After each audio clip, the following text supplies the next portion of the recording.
Hello, what is our panelist password? Meeting. Thank you.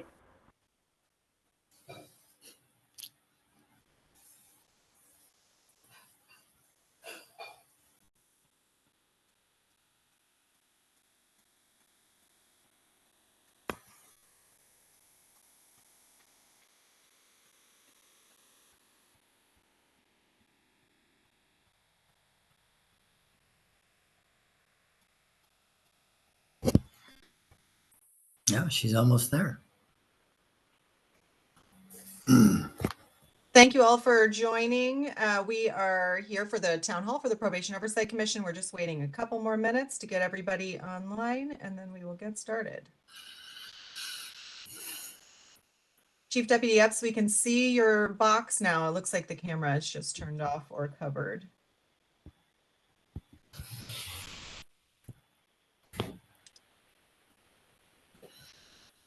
I don't see it marked out, so I don't know. See if this helps. Oh, There we go. Great.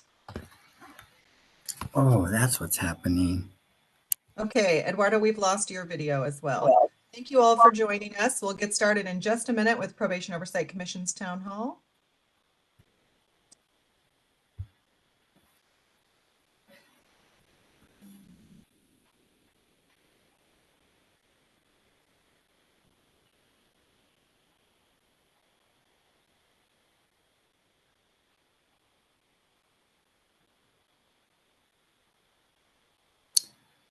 Don's here. Okay, I think Chair Mundo, you can get started whenever you like. Great. Good morning. Today is Thursday, March 28, 2024. I want to thank you all for joining our virtual town hall meeting this morning. My name is Eduardo Mundo, and I am the chair of the Probation Oversight Commission. Joining me today are my colleagues, Don Meredith and Frankie Carrillo. Commissioner Kakani will be joining us shortly. The purpose of today's meeting is to hear a report from probation regarding Title 15, Section 1321, Staffing Non-Compliance. POC Director, Executive Director Wendy Julian will briefly share the plan for today and some ground rules for participants, and then we'll proceed with a presentation followed by a panelist discussion with our guest this morning. We will conclude with comments and questions from the public. Wendy, please explain how people can participate in today's virtual town hall meeting. Thank you, Chair Mundo. Thank you, Commissioners Carrillo and Meredith for being here today, and Deputy Chief Epps. We are having a town hall this morning. It's being broadcast here on WebEx as well as recorded and on our YouTube page and being recorded there. But we will not be engaging with any viewers on YouTube. You can just watch it. Today's town hall is not governed by the Brown Act. We don't have a quorum of probation oversight commissioners here, and we will be not be taking any action today. But we do encourage your participation as always. This is a space for the public to listen and speak with us, and we'll leave plenty of time for comments. If you don't want to comment during the meeting today, you're welcome to send us an email at info@poc.lacounty.gov. Please don't send your public comments in the chat. Only Janae and Ismael, my staff, can see them, so they don't get to the commissioners, but you're welcome to send us an email.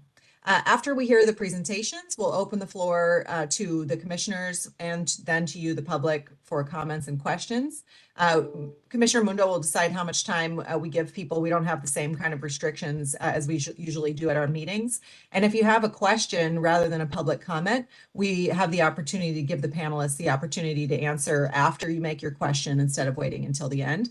In order to make a public comment here on WebEx, you click the little raise your hand feature. It looks like one raised hand at the bottom of your screen. And also, if you're on the phone, you can dial *3 and that will raise your hand.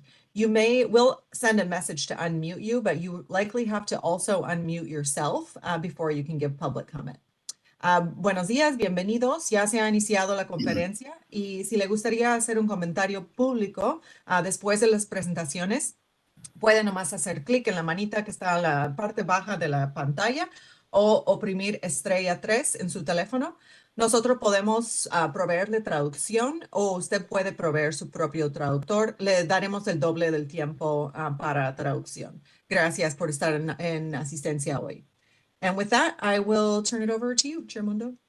Thank you, Wendy. And now I'd like to invite Deputy Chief Kimberly Epps to present. Good morning. Thank you. Good morning. Thank you for having me. As you all know, at least I hope everyone on the line knows, at the last PLC meeting, we were provided a progress report of our efforts to come into compliance with BSCC. At that report, at that time, there was concern about there being a lack of discussion around staffing. At that time, we were and remain in the progress of working with our DOJ court settlement monitor, BSCC field rep Lisa Southwell, and our monitor's name is Michael Dempsey, and our subject matter expert in a new staffing software that we will be using to come into compliance with staffing to do the steps for that. So I'll talk more about that today. As you know, one of the findings for non-compliance was staffing, specifically in that finding for non-compliance. Ultimately, the finding for unsuitability, BSCC determined a review of documentation provided by Los Angeles County Probation indicated that minimum staffing numbers were not consistently being met. Staff reassigned to the facility had been removed from the facility, and BSCC determined that without the complement of reassigned staff, they were concerned how compliance could be achieved or maintained. I want to add something to that as a side note.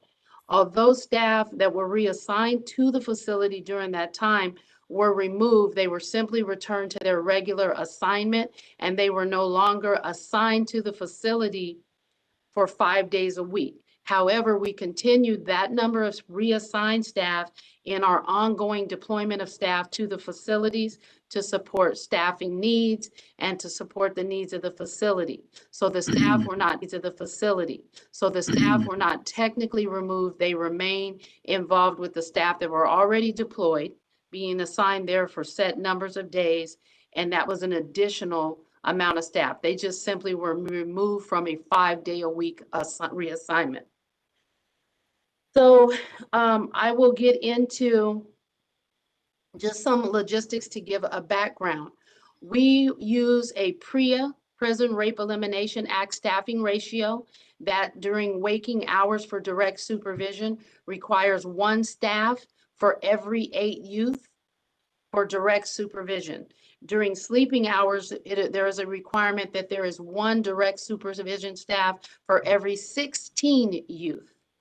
In addition to direct supervision numbers, your complement of staff in a facility includes what we call ancillary posts. Those are people that would do things like your unit movement, our crisis intervention team that responds to units. We have, when you come in with certain charges, there's a requirement that DNA is taken. That would be that person that does that. Anytime it's necessary to do a live scan, we have an IDC unit intakes for any new entries into the facility. So there are a number of people that run your visiting. There are other duties and functions that help the overall facility operate. So aside from your direct supervision numbers, the requirement in Title 15 is very specific in stating in part that you must have a sufficient number of administrative, clerical, recreational, medical, dental, mental health, building maintenance, transportation, control room, facility, security, and other staff, other support staff for the efficient management of the facility. So I want to talk first about some of our short-term strategies that we've been doing to come into compliance. We've obtained the technical assistance that I opened up with from Michael Dempsey, our court-appointed DOJ settlement monitor, Lisa Southwell, our BSCC field representative, Michael Smiler, who is a subject matter expert in the use of the scheduling management system, which is a system used at the Los Angeles County Sheriff's Department. The goal of us receiving assistance for coming into compliance and staffing is with the intent to improve staffing practices, how we schedule, through reviewing materials, our staffing schedules, what do those look like over time? Currently, to define minimal and optimal, how many staff on a baseline at minimum does it take to effectively operate the facility? Identifying what we would look at if you say like a Cadillac model, an optimal number of staff to have on staff to allow us to do over and above anything extra. And identifying a consistent baseline. This is what we absolutely need at all times to operate when we meet a minimum staffing number. Those are baselines for Barry J and for LP. We also considered what has been the trend in facility daily populations and identified the ancillary post. So those are the other supplemental things that support the running of the facility, and defined ancillary roles and responsibilities. In that process, after saying our technical assistant, another short-term strategy, we did a staffing assessment, looked at an analysis process. We took a look at what are our imminent staffing needs, projected staffing, played with the scenarios. What if we go from, say, 250 youth to 300? What is the changing and the adjustment in that? Formulating strategies to continue to support non-direct supervision operations, developing scenario staffing plans around the facility, working with BSCC, and developing things that others could follow easily to see these are the staffing numbers. Developing the scenarios I just discussed, those different staffing levels, and looking at how many full-time staff we need to have at any given time, and identifying how more effectively we can use the number of staff who may be on light duty assignments when and if possible. In our baseline number, working with DOJ to finalize that optimal staffing level, actually taking a look at each and every ancillary post. How many people are assigned to that post? Is there a need for that many people to be assigned to those types of posts? One post I will give you an example of, we had 30 people, although light duty, assigned to assist with recreation monitoring when youth are out on the field. Does it take that many people to do that, or can we move some of our ancillary posts into a more administrative format? For example, what ancillary posts, looking at the numbers, what can be something that does not require a sworn staff? For example, can an analyst, a program analyst, a fiscal person, a inspector, different levels of non-sworn staff in our department, can they assume some of those responsibilities? As I stated, we worked through that quite a bit. We really drilled down on those ancillary posts, and Ms. Roman and Ms. Novak provided finalized ancillary post information, included defining specific numbers and more specific but very concise details on what those ancillary posts do. In doing that, I waited as long as I could yesterday to turn something in writing. We were still waiting our final staffing plan from our DOJ monitor. The last adjustment to that, we were actually in a technical assistance meeting yesterday with Ms. Southwell, who went through our proposed format and making some changes to our staffing plan format for the facility. For example, moving some things around in the ancillary posts, putting them at the bottom of a form, defining which things in that would be operations. Where could she find the numbers? If, for example, if you're saying, hey, I need 117 staff to run the facility on any given time, identifying a way to break out direct supervision and identifying how you are using or staffing up your ancillaries. Are they regularly scheduled to ensure that it's very clear that they're not being pulled away from direct supervision? In addition to doing that, we have played a lot with what is called a replacement factor,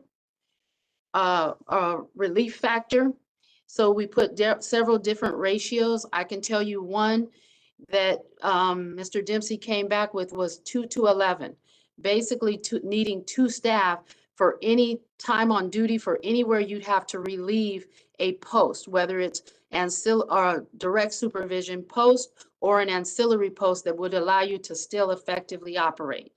That might happen if a kid has to go for a medical run, and you have to now take 2 staff to escort to the hospital. Or if a staff is injured, having adequate staff on hand at any given time to replace any of those little incidental things that happen. Staff that go on a medical run, staff that might have to go home sick, staff that may be out at the hospital because they themselves are injured, and adjusting for those. The other thing that we have done in looking at those different scenarios, today I actually left a meeting where we are finalizing our final facility operational number, finalizing the changes that we discussed with Ms. Southwell on a final staffing plan to get that completed, anticipating we'll get everything to Ms. Southwell and Mr. Dempsey next week.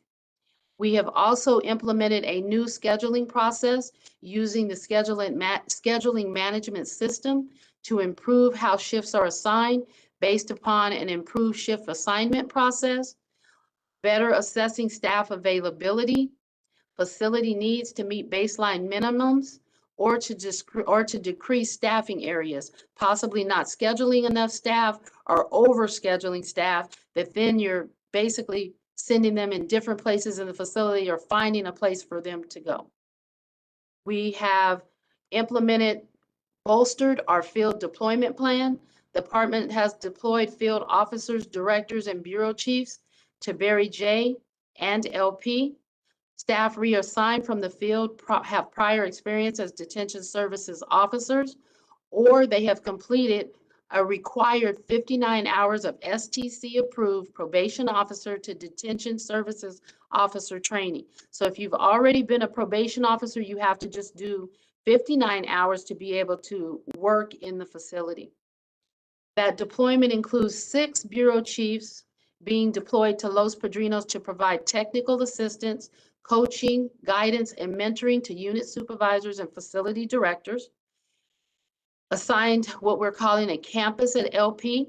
Hey, is paperwork being done? One of the things that we were non-compliant, in was searches, safety checks, and room confinement, making sure that when room confinement is necessary for short intermittent terms, say following a facility disruption, a one-on-one fight, or anything that impedes normal operations, that it's being properly documented. In our non-compliance, there was a problem around room confinement with documentation being done in a timely manner and having what was completed in it.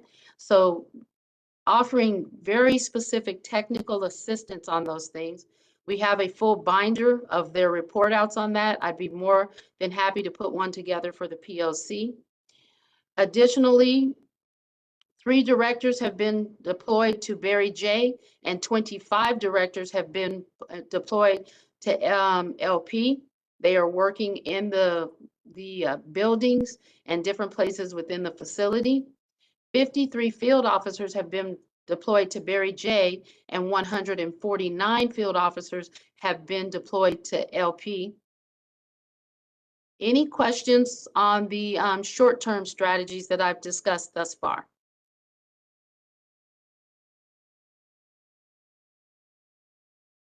Okay. I think we'll listen to your whole presentation and then we'll have questions. Okay. Long-term strategies.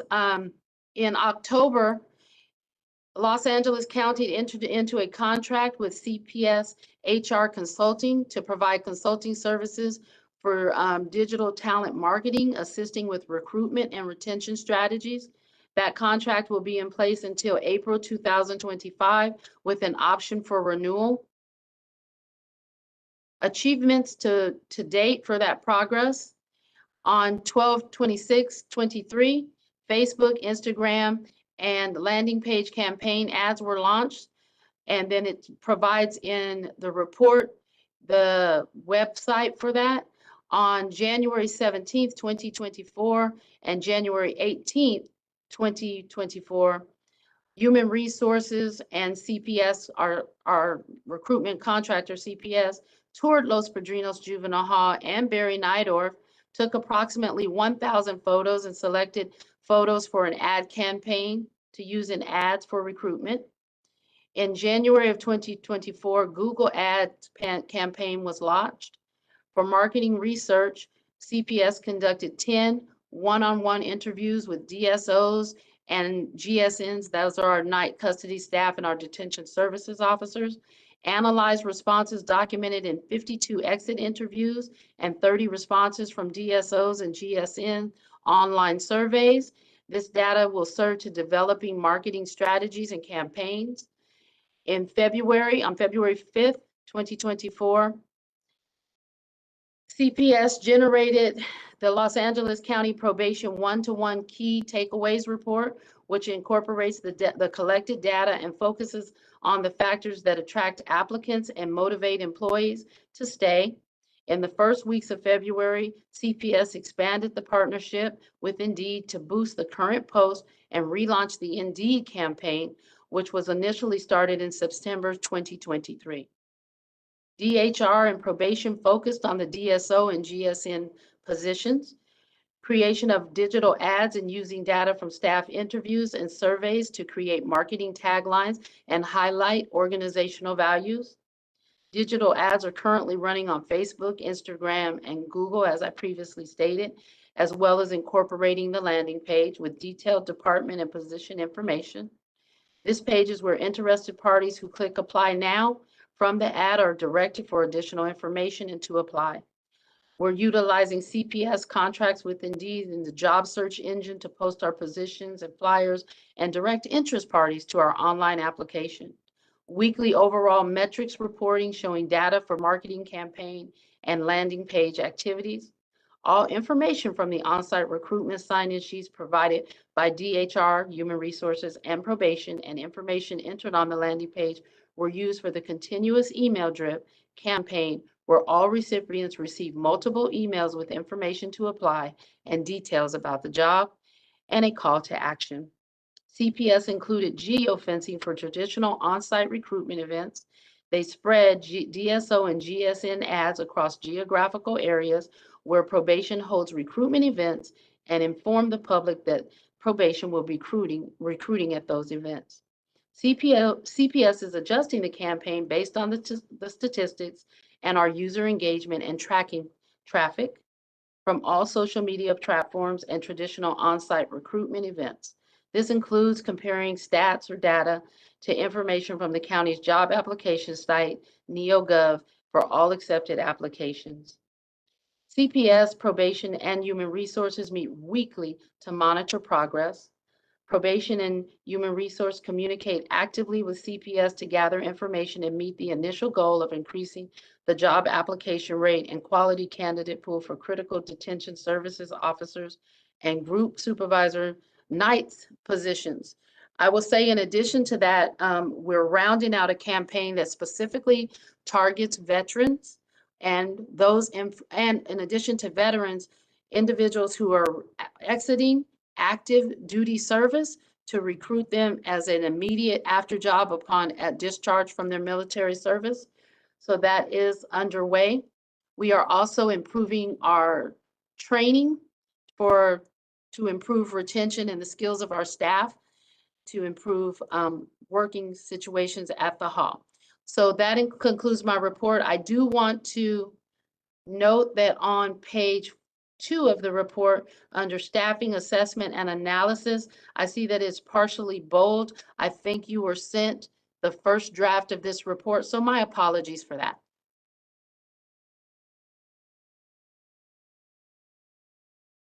Thank you for that presentation, Chief Deputy Epps. Before I open up the floor to my fellow commissioners, I'm inviting Stacy Ford, President of 685, to comment and present the union's position on staffing. Mr. Ford, if you can unmute yourself by pressing *3 and let us know that you're here. Thanks, Chair Mundo. There we go. Janae, if you can unmute calling user number 18. Good morning. How are you? Thank you. We can hear you. Please proceed. Thank you. I wanted to comment on the report that the department just gave. First of all, I think the report was a good report, and I haven't seen that report, but I will say it sounds good.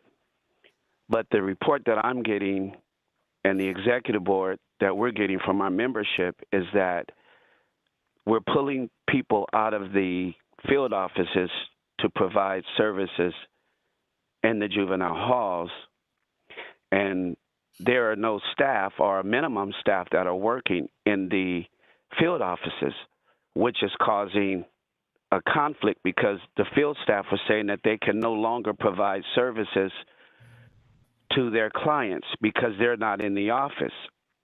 Their report is saying that they are, since they've been pulled out of the field offices, the services that they need to provide to their clients are not being rendered. Therefore, those members or those clients are now in the community, and the community is unsafe because these people are not getting the services that they so desperately need. In reference to the staffing in the juvenile halls, until the department go in and fix the foundation in the juvenile halls, you can hire 1,000 people and they're not going to stay until we create a safe environment in our juvenile halls. And a safe environment means these young people and young adults that we serve have got to be held accountable for their actions. Right now, these young people are walking around, they're doing what they want to do, saying what they want to say, they're being disrespectful, they're assaulting officers, and there are very minimum consequences. And until we address that factor, none of this is going to matter. We have to address the safety and security needs of our officers as well as our young people. Not only that, but our staff are being disciplined. When there's an incident in the institutions, but the problem is you can't enforce policy when you don't have enough staff. I represented an officer yesterday that was being disciplined because there was a fight and there wasn't enough staff to intervene, and the young person got hurt. So we have to look at those elements along with all this, short and long time plan. I haven't heard anything about securing the facility. We have to make it safe, and I just don't see that being done. I don't see consequences being done. I don't see hope centers being used, none of that. And so on behalf of our members, I just think we need to address that. I've made several attempts to ask the chief to meet with us. I thank Ms. Epps for coming to the office, and she did meet with us, but I reached out to the chief, and he has failed to meet with us to discuss what the plans are. This is the first time I'm hearing all this outlined today. I haven't heard that before. I just heard it just now. I'm at an area office this morning, and there's only about 2 or 3 people working here, and their complaint is all their people are in the halls, and they have to turn away clients because there's nobody to render services to them. We are robbing Peter to pay Paul, and this is unacceptable. We have to do better. And in reference to the staffing crisis in general, this is something that this is not new. This has been going on for a while. And if the LA County Board of Supervisors would have hired, we wouldn't be in this predicament that we're in. And when you talk about recruitment, we have the POC, you folks there, that are constantly saying negative summaries about probation. You very seldom say anything nice about us. It's all negative. And when you put that kind of summary out into the public, do you really think people are going to want to work for this department? They're not going to come because of the information that you all put out there about us being rapists and molesters and all those kind of things. And then we have the community-based organization who comes in and they speak terrible about probation. So it's going to be hard to retain people that we do get when we don't get the support that we feel we should be getting. This union wants to support the department in their efforts, but we're asking the department as well as the POC and the Board of Supervisors to hear us, listen to what we have to say. When we started deploying and reassigning people into the halls, we didn't give account to their age. We didn't give any account to their medical conditions. We didn't give any account to none of that. We just said, you're going to the halls, and that's final. I asked Chief if he would consider listening to some of our people and work with us with flexible work schedules so that we can come into the halls and perform job duties. But that didn't happen. So Mr. I'm Ford, just saying, yeah. thank you. If you can just wrap up so we can have a chance for public comment and commissioner comments. Yeah, I will. I will Thank send a full written report to you all on what I'm saying, because there's a lot to this report that I'm not going to be allowed to say. But I'll send that report over to you guys this afternoon. Thank you, Mr. Ford. Thank you. You presented some issues that should be addressed, and commissioners, by raising your hand, please let me know that you would like to comment. Take 5 or less or more minutes, as much as you need. Commissioner Mundo, as you're doing that, I just wanted to let folks in the audience know that the link to the report that Chief Deputy Epps just gave is in the chat. It's also, we're happy to email it to you if you're on the phone, because I know you can't send it. So if you send an email to us, we'll send you a copy of it. Thank you. Commissioners?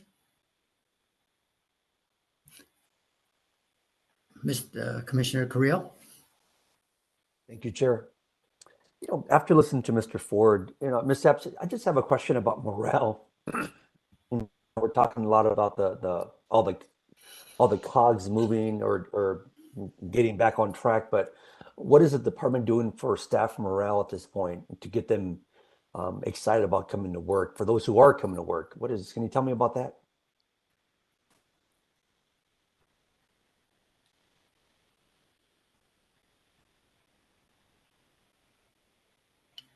My apologies, I was having a problem unmuting. So if I heard your question correctly, Commissioner Carrillo, you asked what we're doing for staff morale to get people to come to work. For those who are coming to work, what are you doing? Not to attract them to come back to work, but for those who are showing up to work, what is happening with that? I have to be honest with you in saying that BSCC coming into compliance and working on our DOJ monitoring, a lot of our efforts have been towards the deployment and doing that. We do recognize we have several people, hundreds, thousands, as a matter of fact, that show up regularly for work. And we have to do better in that area. We 100% know that. And dealing with some of the other staffing gaps that we've had to address, that is often something that doesn't get done to the level in which we can do it. We do have a meeting ironically set up for next week to discuss that, because we do realize it. There were incentives offered, and I believe the sunset on those incentives was right before December of 2023 for staff that had so many hours in continuous supervision of youth, and it was a financial incentive. And those payouts, I believe, are still being worked through for some of the staff. And there were some things that happened before I got here I'm not as familiar with, but I can certainly check into that information to give a more well-rounded report of what has previously been done. And I can report out on the agreements that we come away with from our meeting next week. I'm sorry, I don't have more for you in that area, or on that topic rather. Okay, Commissioner Kakani? Thank you. Do you have a breakdown of where the 202 field officers and I think the 38 directors like came from? Like what units, what populations they were serving, things of that nature? I can get you that report. I certainly can get that based on who's deployed, because there'll be this first round and 2 rounds. So there's that comprehensive number, and the number I read is what's deployed right now. But I can certainly get that for you.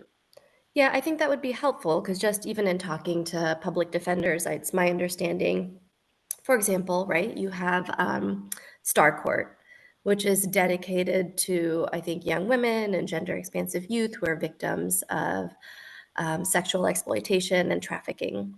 And there's a very specific unit of POs or probation officers that work with them who are part of the child trafficking unit, who I think have like very important, unique, almost like life-saving relationships with the young folks that they work with. And so it's my understanding, again, like a large, actually like a majority, if not like all but 2, were essentially reassigned, deployed to the halls, which leaves these young women in very dangerous positions because oftentimes when they go AWOL, when they find themselves in unsafe positions and feel ready and safe to leave those spaces, the only adult that they have to call are these POs. So just kind of wondering, like having a breakdown of which units have been pulled from, I think would be super helpful. And the other thing that we're hearing is that a lot of young folks who are supposed to be, calling in to report, who are, being kind of like surveilled and monitored in the community, when they call in, there's no one to answer, all of which is problematic. And now there's also delays in pre-plea reports, which I think are taking up to 6 weeks for probation officers to turn around. And what that means is that young folks are then kind of in limbo and their cases are extending for a significant amount of time. And I think research shows that, the longer that a young person is cycling through a case, the longer that a young person is kind of dealing with probation kind of in their lives, the more likely it is that these processes have like harmful consequences, especially if there aren't really staff who can meaningfully support them because they are being deployed. So I understand that this is like an interim fix and that it's like, and it kind of feels like we're just like slapping things together to be in compliance, but I don't know that, it doesn't sound like there's really a plan to ensure that, the young folks and the adults, presumably, I'm not sure if folks from the adult field services were also pulled, who are under your jurisdiction and supervision and surveillance are, I think they are suffering as well. So I just wanted to name that there's a real concern about kind of like piecing together this plan, and sure, we're coming into compliance with facilities, but I guess the concern is that then there are a bunch of folks who are being harmed who are not yet in the facilities, who might now end up in facilities, which I think is the antithesis of what we're going for here. Do you have any like information? I think, similar to Commissioner Carrillo's comments, like, has there been kind of any sort of assessment into the impact that the deployment is having on, I guess you call them clients? We met with our deputy directors to get their plans for field coverage. I can tell you that they are going to be meeting again to look at shifting some staff around, but as I stated, in response to your opening question, we can certainly give you a report of where people were pulled from. In addition to that, anything about covering the field offices plan provided from our deputy directors, those were given to us in writing. So I can get you those 2 things. Okay, that means caseloads and stuff as well. So like what caseloads were before and what they will be going forward, or at least for the next 60 days? As I said, I can give you the information of where we pull from, whatever you're asking for.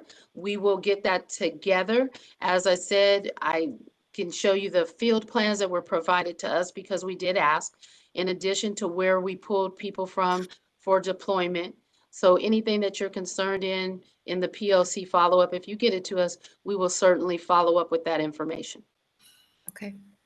And then when folks are being deployed to the halls in Barry J,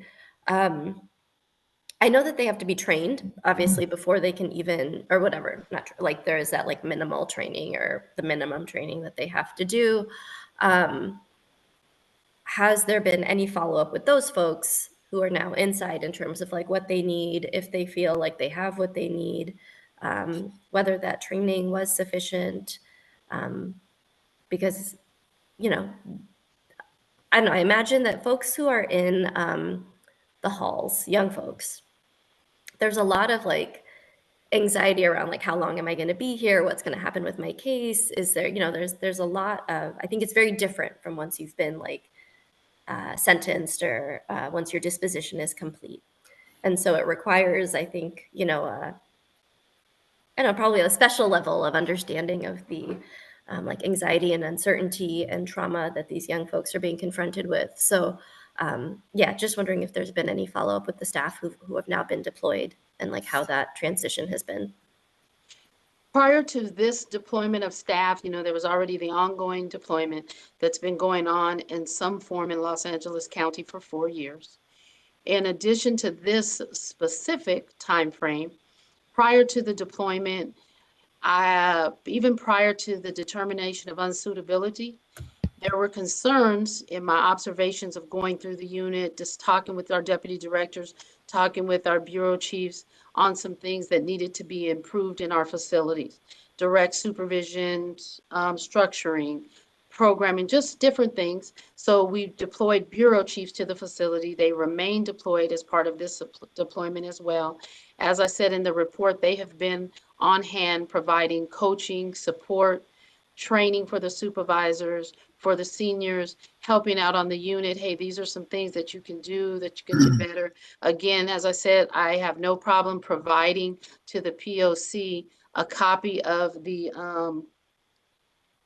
manual. To kind of, if you can potentially reach out to your fellow union members to even get that feedback. Like, I don't know if it's creating a survey, if it's just some sort of like tracked, consistent feedback, not just based on like, oh, I saw this, like maybe here's like an isolated area of support that you might benefit from.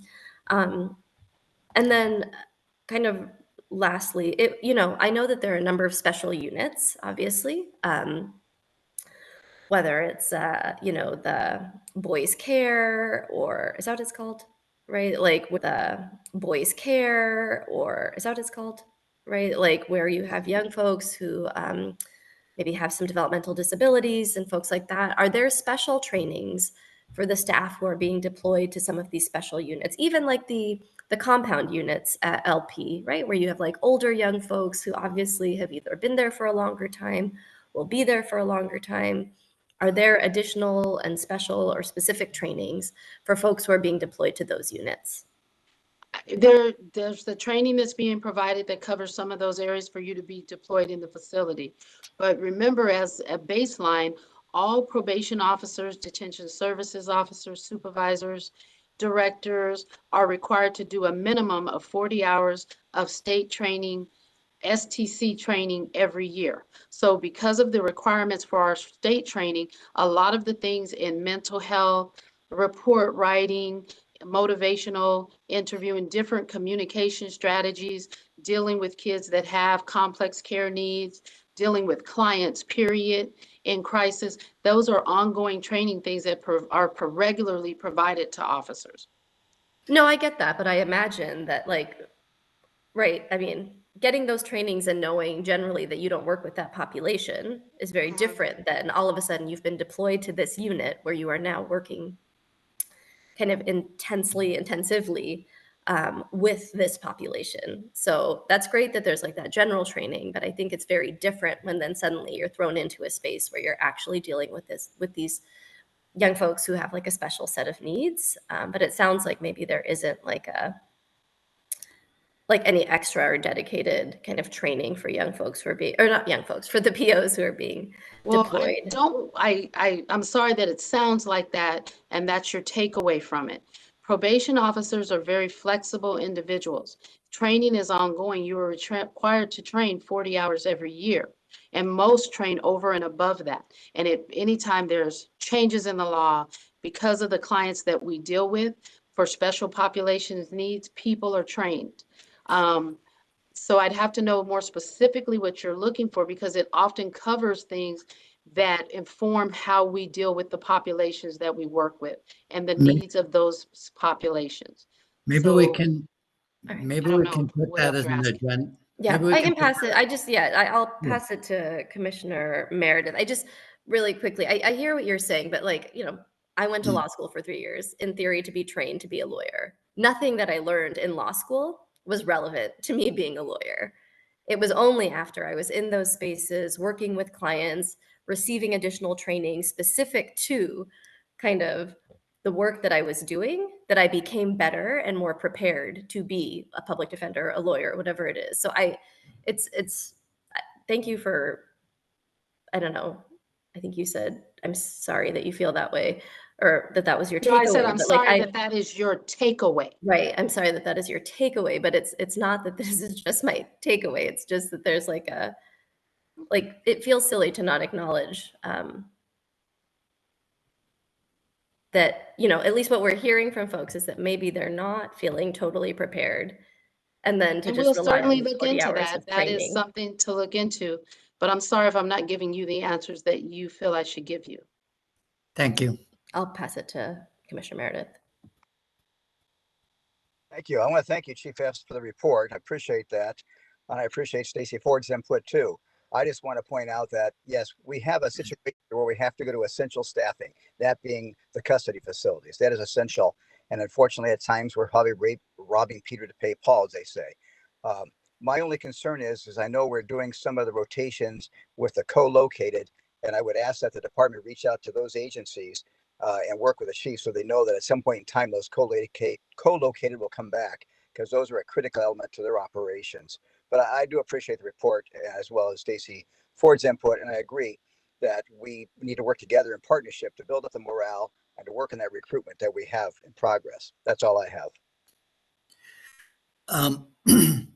Given the time, I'm going to yield my time to public comment. I appreciate that everyone joined us early this morning. And so Wendy, can you facilitate public comment now, please? Thank you, Chair Mundo, and to the commissioners and Deputy Chief Epps. So we've got 40 minutes for public comment. And if you'd like to make public comment, you need to be on WebEx. We're not taking any public comment from YouTube. So you can go back to the meeting invitation and the agenda that's on our website if you need to get on the WebEx site. Or you can send us a written public comment, which we'll get out to the commissioners at info@poc.lacounty.gov. If you'd like to get in the queue, some folks have already been doing this. Please press the little raise your hand button at the bottom of the screen. If you're on the phone, please dial *3 and that will put you in the queue. We'll call you by your phone number. So you need to be paying attention when we call your phone number. Chair Mundo, I will leave it up to you. We can either I can do a timer, or we can just let folks talk and you can cut them off if they go too long in your opinion. Since we're not doing a regular public comment here. I'm going to let public comment run for 2 minutes. And I hope that everybody will respect everybody's time. If you go a little over, we're not going to cut you off, but be mindful that there are individuals that do want to speak, and that way we can get as many public comments in as possible. Okay, sounds good. So we only have a couple of hands raised. If you'd like to make public comment, please raise your hand. We'll start with Bernadette Renee Martinez. And we're going to unmute you, but you may have to also unmute yourself. Bernadette, you can begin. Hello? We can hear you. Oh, sorry. Okay. So it's not the fact that you still aren't being accountable for your shortcomings. Is there some sort of attachment that you currently have to the current officers make more sense to drain the swamp and start over. Bottom line is the current deputies dropped the ball, failed our youth, my youth, and I would just think that it saves a lot of time, headache, funding, monies to just start over again. Putting band-aids all over the place doesn't seem like it would fix the problem.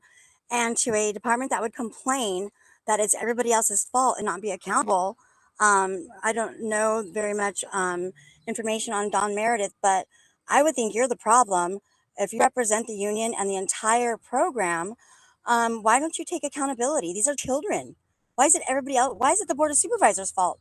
Haven't they given enough money funding the program to think that it could at least meet compliance? Is there any other states that you could possibly mirror that do have a successful compliance report and success with the children's futures? I can't understand for the life of me how you would put it back on the children. Another thing too is, what is the difference between background checks between officers and the background? Because Ms. Ebbs, that is an awesome idea. I have a campaign as well, focusing on the veterans and military. But I would just I'm curious to know what those background checks are and how often do you run them, especially with mentors and counselors that attend with the youth, my youth, that are gang members, when my son has issues with that already. It's really odd to me. And also, how many civil violation rights complaints do you have? Human, juvenile, or parental? That would be another key issue that I would be really curious to know, as far as with the current officers and how their performance is.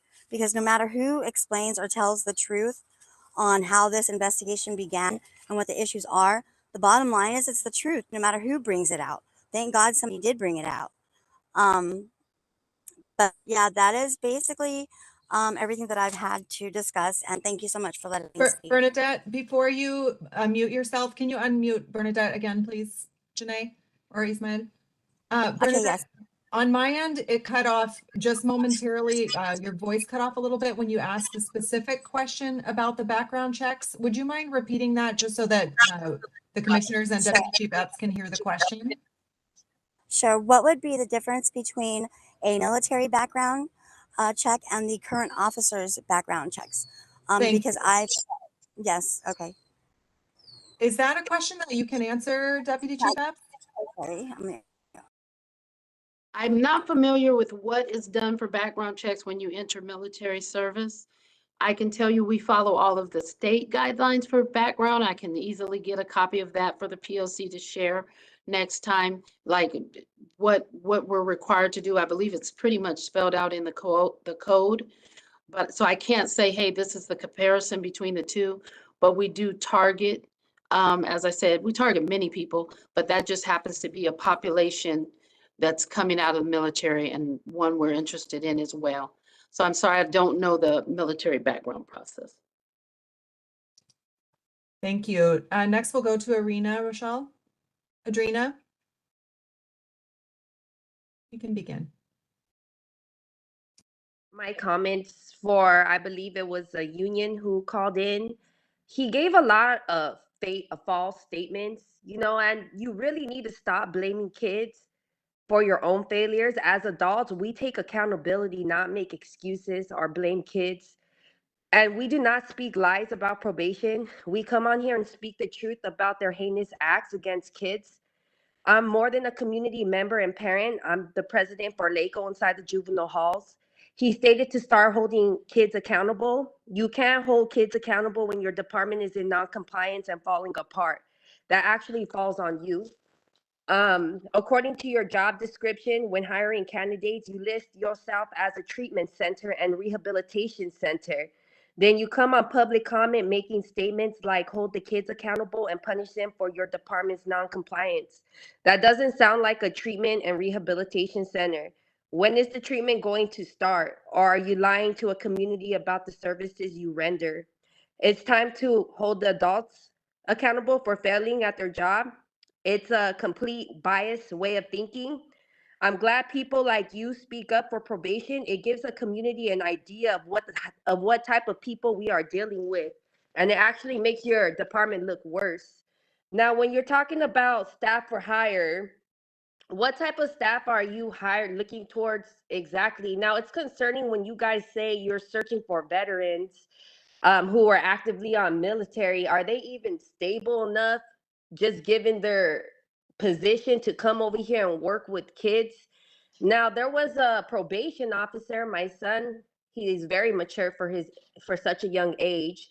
She was very rude and disrespect him, and my son was like, "Oh, I'm gonna just file a grievance with you. I'm not gonna feed into it." And she told him, if you file a grievance, I'm gonna go file one on your court case to affect you. So it's like the kids can't even tell on the officers when they're doing something wrong, because they're gonna come around and punish them to keep them in jail longer. That needs to stop. And I need to start dropping names. I'm not gonna drop this particular officer's name today, but if they keep messing with the kids, I'm gonna start dropping everybody's names to make sure they get held accountable. Thank you.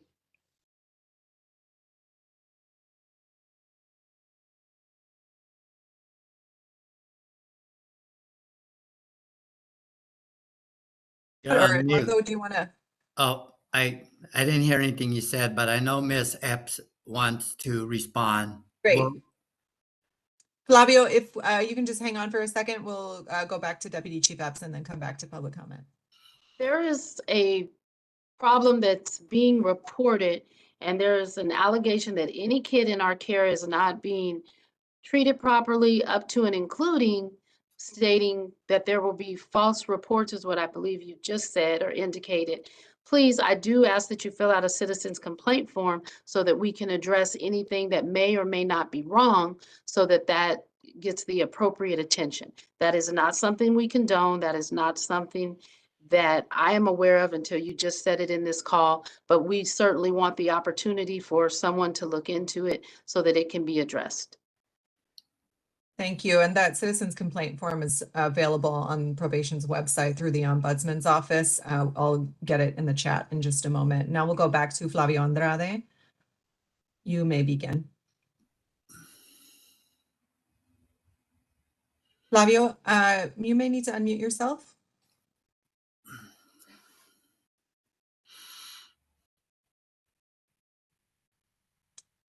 You appear unmuted on our end, but I can't hear you.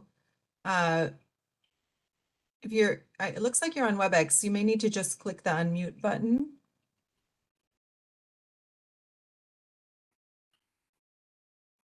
We're going to go to the next speaker and then we'll come back to you, Flavio. Next speaker is Thomas.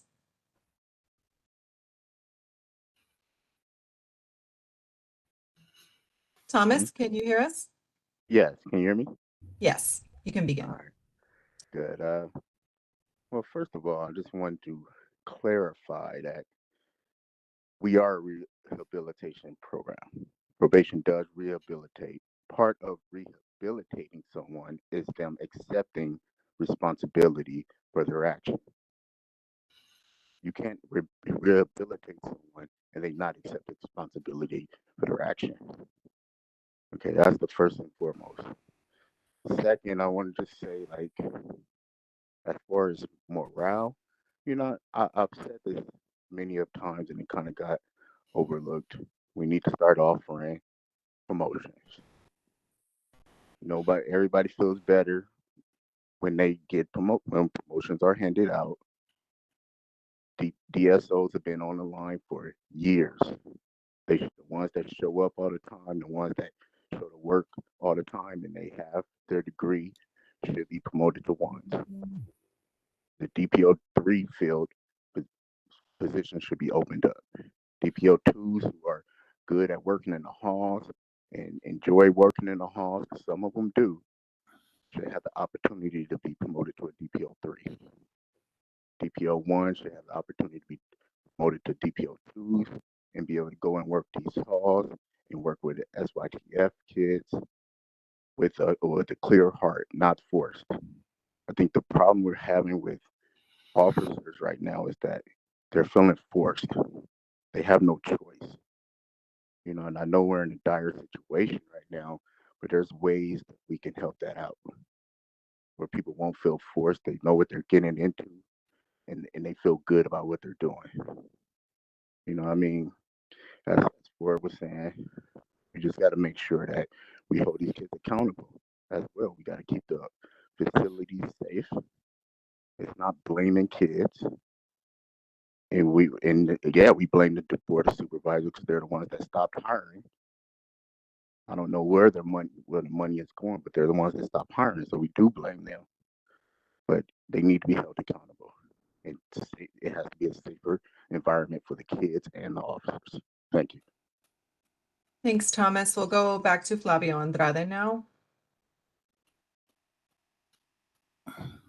Flavio, you're unmuted. Can we hear you?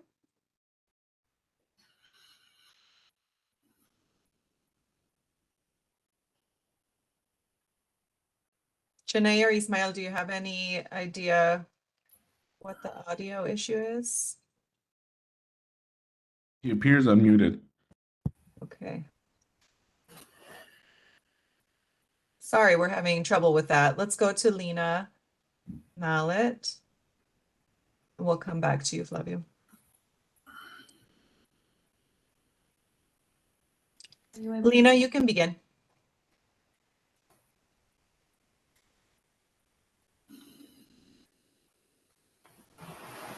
Lena shows up muted on my end now. Hi, can you hear me? Yes, we can hear you now. Sorry about that. I just wanted to highlight my concern that's wrapped up in the marketing campaign, which to me feels a little useless if the struggle for retention is as severe as it is. And I did also appreciate the mention, I don't know which commissioner brought this up, but of issuing some kind of survey to analyze staff thoughts and opinions and feelings around these recent deployment shifts, especially in the last 60 days. There was an exit interview survey that was released a couple months ago, and I think the findings there were really useful in identifying reasons for staff leaving and acknowledging that like 25% either disagreed or strongly disagreed that they would consider future employment with the department. Almost 30% disagreed or strongly disagreed that the working conditions were suitable. A similar percentage also shared that they were never encouraged to make suggestions for improvement within the department. So I think, retention and staff morale are obviously at a low, and it would be helpful, I think, to capture that. And and then another concern is with the military, the specific military targeted recruitment. This feels like a really clear deepening militarization of this department. And we talk a lot about how relationships are really the foundation of care and change and nurturing these young people. And it's been proven over and over again that law enforcement is not the one that should be holding that. So yeah, curious around this like targeted recruitment and if there are other sources that you are looking into that have proven to care for young people in the ways that they need. Thank you. And the exit survey that Lena is referring to is available on our website, and we'll try to put a link to it in the chat. I would agree that it's very illustrative. Tyreek, welcome back. We're going to unmute you. Tyreek Ship. You can begin. Tyreek, can you hear me? Yeah, can you guys hear me? Yes, you can begin. All right, perfect. So what I would just like to talk about is like, because I heard a lot around training and a lot of commissioners mentioned training, and I feel like that's a big thing because there's a lot of stuff that this staff needs to learn, like how to stay in the compliance, about safety checks, about a number of things, and then also about everything that we doing to fight the drug battle and stuff like that. But what I'm not hearing is like, how are they getting this training? Because this is a lot of information in a little bit of time. And then are they being deployed right into it, or is it like a probationary period where they're waiting out? Are we just trying to fall into compliance, or are we really working to get our probation department together? And that's really what my questions is around, is like, are we just deploying them even though they may not have the proper training and then training them over time? Or is it something like where we try to give them time to train and learn all these compliance and learn all of these safety checks? Because I feel like that can be a danger to the youth as well if we just deploying them to fall into compliance, right? And so that's what, and then I also would just, I know Frankie Carrillo brought it up as well about around like staff morale and stuff like that, right? Because staff will continue not to show up if we don't do something about the staff morale. So I would just love to highlight that we just need to do something around staff morale immediately. Thank you. Thank you, Tyreek. Go ahead, Ms. Epps. Thank you, Mr. Ship, on the reinforcement for the staff morale. That's not lost on us. Just to address a little bit more about the training, thank you for specifically bringing up the safety checks. So there are pocket trainings that are taking place in the facility around what we're doing for the safety checks, training to any changes that we've made in the policies for safety checks, for room confinement, for searches, things targeting those specific areas that we are out of compliance. Again, that is what the bureau chiefs are on site working with the directors and the supervisors to do. What does that paperwork look like? What are you supposed to be doing? Also addressing things in the unit. We can provide a more specific presentation on that if people want to know, hey, what all did this unfold to look like in the facilities? I'd certainly welcome it. We are going into also our new training year, which will start July 1st with a new training plan. This is heavily revised from what we've done in previous years. So we'll be turning that into the BSCC training branch. There's not only the branch for the field inspections for facilities, but also for training. There's some very specific things that are required. We also have elective courses that will be taken and working on doing more robust training for our staff. And we'd love to detail what that's doing. And not only, I'd like to end here, are we recruiting for military personnel? We also recruit on college campuses. We have a position that is a detention services officer, or sorry, detention probation officer, social worker position. We're expanding the numbers in that position and recruiting for that position as well. We want well-rounded staff that come from very different perspectives in life and have experiences that can lend to mentoring our young people and working with them. So we recruit in a number of places, a number of individuals, because we value what everybody can bring to the table. So thank you again for bringing that up. Thank you, Ms. Epps. We only have one more hand raised, which is Flavio Andrade, which I will happily go to again, and hopefully we can make it work this time. If anyone else would like to give comment, please use the raise your hand function or dial *3 if you're on the phone. Again, if you are on YouTube, we cannot communicate with you that way, but you can send an email to us at info@poc.lacounty.gov. We did receive a couple of written emails that have been shared with commissioners.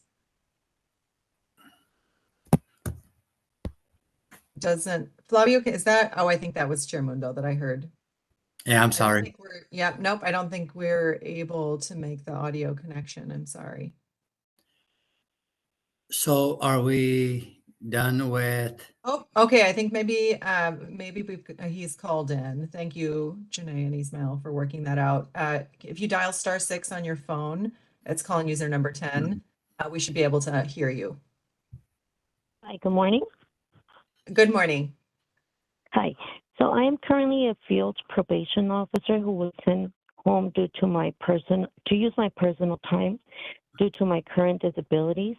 One of those disabilities is my high-risk pregnancy and not being able to go through the physical requirements that the department demands.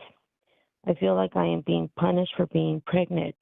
My question is, what is the department doing to assist these individuals who are currently have disabilities or have physical requirements that prevent them from going into juvenile hall?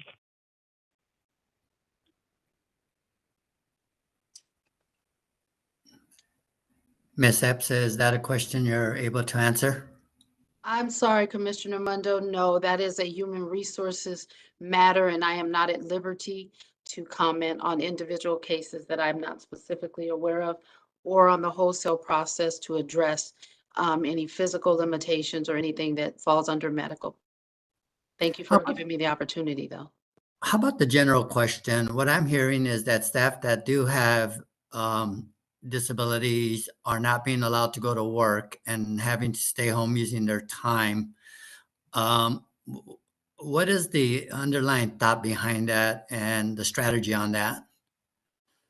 Again, Commissioner, that is a human resources question. The impact is significant. I am not at liberty to answer it due to the ongoing human resources involvement, and it's a much more complex issue. Well, I guess solving it may be a human resource issue, but the decision, was that made by probation administration or human resources? Just the decision itself. As I said, I can't answer one without answering the other. We have to consult on any matters that involve personnel, particularly when there's a significant impact. It goes into a much broader issue that's being addressed. Again, we're impacted in a number of ways. And I would like to talk with our counsel and HR before I answer anything on that. Thank you. Thank you for giving me the opportunity, and I apologize. Don't have more. Okay, we'll go back to public comment. We're going to make a final valiant attempt here with Flavio Andrade.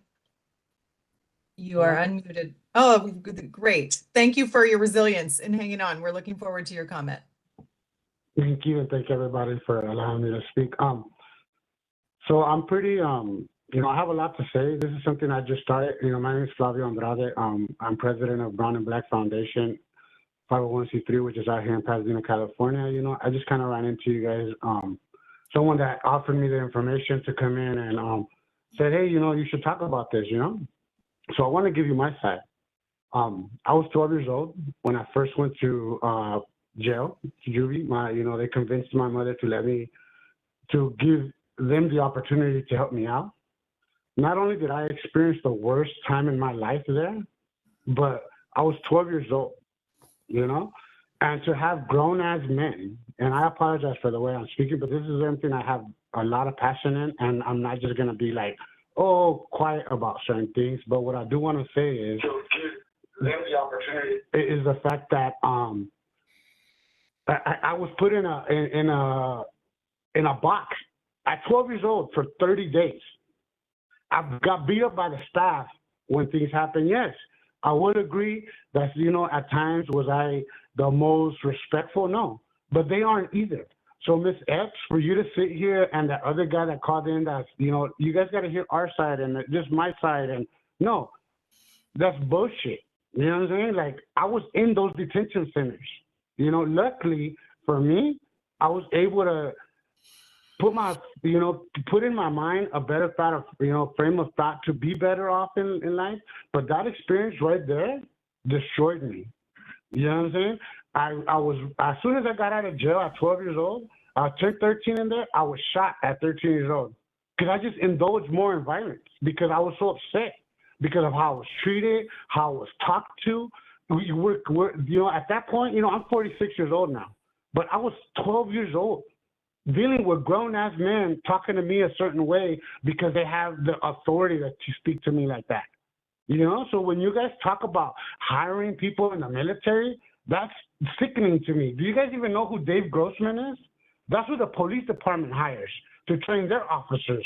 So now Ms. X wants to have people from the military, that, like the other lady that called in and said, how do we know they're even competent enough because of their PTSD, all kinds of things that they go through. Like, that's just crazy to be sitting here having this conversation.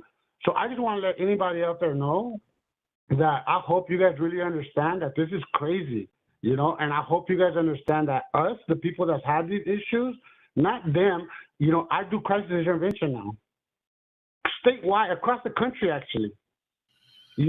I'm level 1 autistic, spectrum disorder trained, de-escalation, everything those probation officers, quote unquote, state that they do. You need people like us in there. I have no felonies, I have nothing, but I don't want to be a probation officer. I don't want Sir, to be a police officer. Go ahead. sir, Sorry about if that. you can just tie it up, thank you. Okay. So I just want to say, look, this is the first time I run into your meeting, but I will be back and I will hold you guys accountable because nobody on those big committees look like me. I'm Mexican.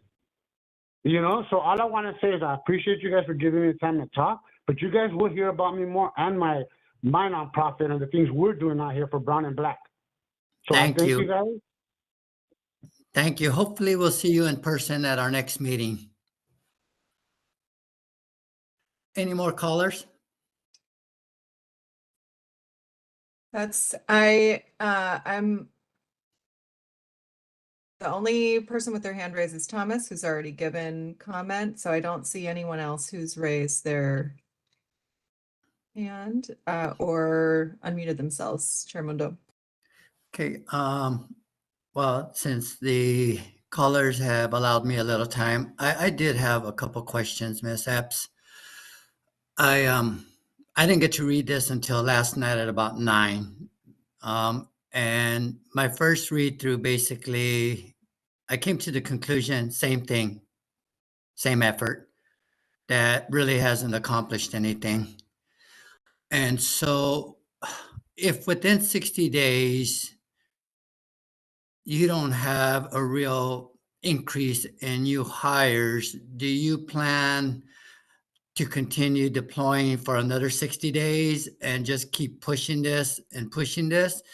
And how many new employees are we going to need before we can go into a normal staffing pattern? I don't have the number of employees we'll need to go into a normal staffing pattern. I can ask for an assessment in working with our contracted recruitment and human resources and get back to you. However, I will say we will continue to assess the need to deploy regularly.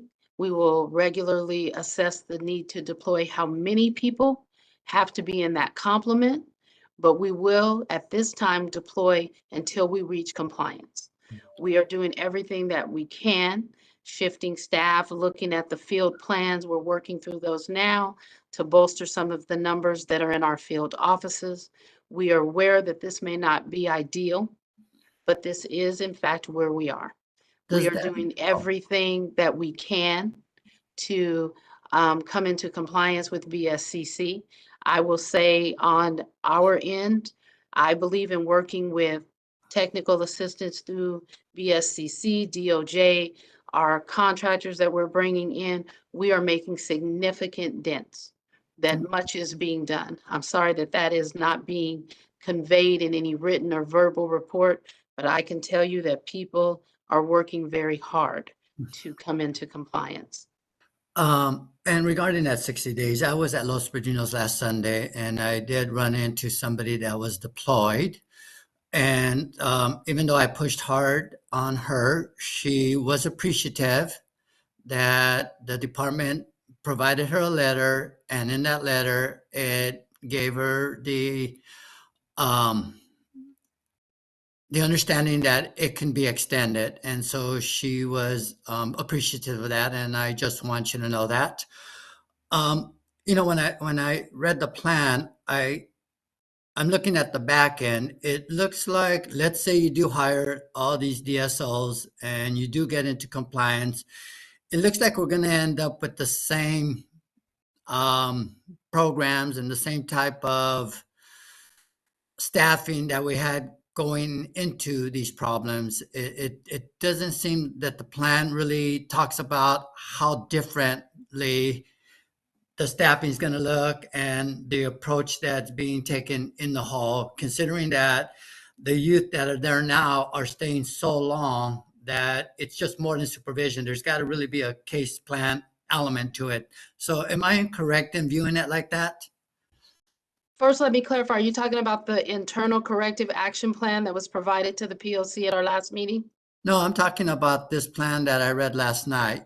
It really doesn't talk about long-term. It doesn't talk about how we're going to land. I mean, are we going to land with the same staffing, the same processes, the same programs that we've been doing to get into this issue? Well, that's two things. One, this only addressed what we're doing short-term right now and long-term for staffing. As I said, we're recruiting, I will say aggressively in a number of sectors. I respect our military personnel. I think every person has value.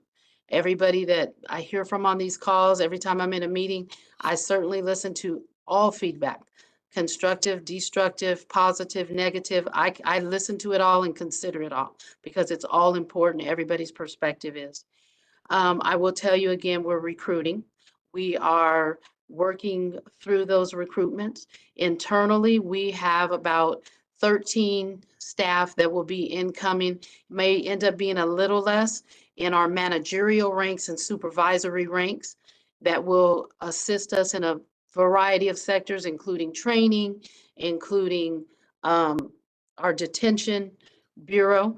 And that, we expect to increase the numbers of line level staff coming in, not only through the recruitment contract, but in addition to that, through the just people that have expressed an interest in coming. We hope that works out, but you never know until the rubber meets the road. Well, as far as programming, I will say, the short time I've been here, I own it as if I've been here the whole time because I do represent probation and there are significant barriers to overcome. But having been here starting December 18th to today being March 28th, I believe that we've made some significant strides. I see it every day in the work that we're doing and how we're looking at our proof of practice and what is happening in the oversight to bring us into compliance. I will forever say it's not ideal. And every day that we're already doing the good work that I see our staff doing at Los Padrinos and Barry J and all of our camps and our halls, I can say the union support has been significant. We agreed to disagree on some points and we're where we are on that, but still is interested. So I will say even in 90 days, even 60, we will not be in the same place because we expect that our progress will continue to be evident and we look forward to showing that to everyone. I guess I didn't mean to bring up programming. What I meant is it appears that we're going to end up with the same model, the same the same staffing patterns, the heavy on DSOs, light on DPOs, SDPOs, and people who actually do casework and have experience in casework. And so I guess for me is the model going to look differently? So what I can tell you is one thing I recognized right away coming into LA County is in our detention facilities, historically here, they have RTSB, which is secure treatment facilities operated by probation. They have their camps as well. So in detention, when kids are in LP, and of course now secure youth treatment, but let me talk about LP. In LP, there are not assigned probation caseload counselors to the kids, not the probation officers. This is someone on the unit that is responsible. So say if Mundo, Julian, and Epps, me, are on probation and I'm in the unit and I'm waiting to go to court. But if I say, hey, Miss Kakani is my caseload counselor, she's the person that meets with me once a week to see how I'm doing on the unit, not a counselor that's licensed, but someone on the unit that is assigned to me in what I call a care model. That doesn't exist right now at Los Padrinos. We are working on putting that in place. I believe that when somebody is responsible for a child, for lack of a better word, I am assigned to you. I speak to you weekly about your progress, about what we can do better, about your concerns. You have a care model that takes a kid in differently. So we are moving very much towards incorporating that model at our Los Padrinos Juvenile Hall. In addition to reformatting what we call our crisis intervention teams. And our hope is to layer those with people, young adults or people that care, well, not young adults, but adults that are in more of a care model when they respond. Those don't have to necessarily be our DSOs. It can include what we'd like to do is put our deputy probation officer, social worker, and round those out with 2 other individuals. Also instilling reintegration teams, even in juvenile hall. because even when you have a shorter term stay, the way that we assist you in reintegrating and returning home can be very helpful. I've seen these things have a great deal of success when they were incorporated in the county that I hail from, where we do had done a more holistic model in juvenile that I set up there. So I hope to adopt, not to make it that county, but there are a lot of strengths here in Los Angeles County that if probation and the staff that are so willing to do it and work very hard every day are able to assist and support, bringing in those models can help us to continue to see a pattern of success. So I look forward to working with our staff and working with our overall department to bring those things into the department once we come into compliance, get over this hill and start to do those things. That is a great way to end today's town hall. That's the very positive answer, and hopefully we can support your effort in bringing that model in. Our time has come to an end. Thank you all for joining us. We have 2 evening town halls coming up that start at 6:30 on Tuesday, April 2nd, and Wednesday, April 17th on the school to prison pipeline. Our next regular commission meeting is on Thursday, April 11th at St. Anne's Events and Conference Center at 9 a.m. You can find registration details on the PLC website at plc.la. Oh, Wendy, can you finish that off for me? I can't read it under here. Yes, it's poc.lacounty.gov. Okay. Thank you, everyone, for listening, and have a great day. And Ms. Epps, thank you for taking the time this morning to join us. Thank you for the invite. Have a great day, everyone. You too. And commissioners, thank you for your time. Bye, thanks. Bye.